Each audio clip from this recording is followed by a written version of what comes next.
Right now, out of the about 100 people who work at Euclid Police Department, only about a dozen have body cameras. But soon, anyone who wears a badge will also wear a camera.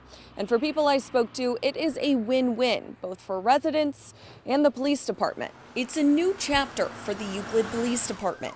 Citizens were calling for it. Calling for a big change that comes in the form of a small body camera.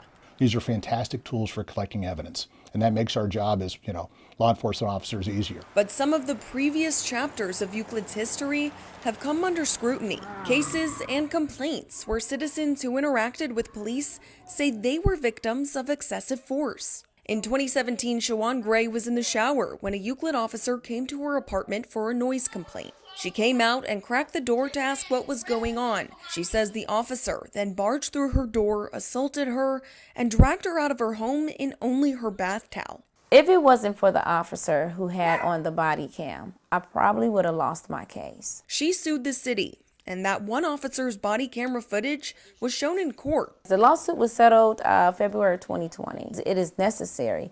They should be filming everything that happens to citizens, and it protects them, it protects the citizen. Captain Mitch Hauser echoed her sentiment, saying cameras are needed. It also helps the officers out against accusations of their misconduct. It can show in often cases very clear that maybe an allegation is unfounded.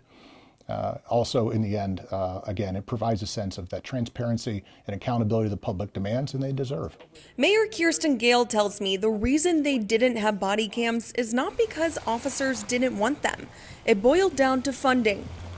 But in September of last year, Euclid City Council approved purchasing body cameras and updating dash cams for the entire department, adding up to just under $430,000. To make sure our police have the best tools available, that we're using the best technology that's available. Gale says the $120,000 grant from Governor DeWine's office eases the financial burden, and even more importantly, builds on transparency and trust. Mayor Gale says there are still a lot of steps to be done when it comes to installation of the new technology and training, but hopes to have the body cameras fully up and running by April. Reporting in Euclid, Jesse Schultz, News 5.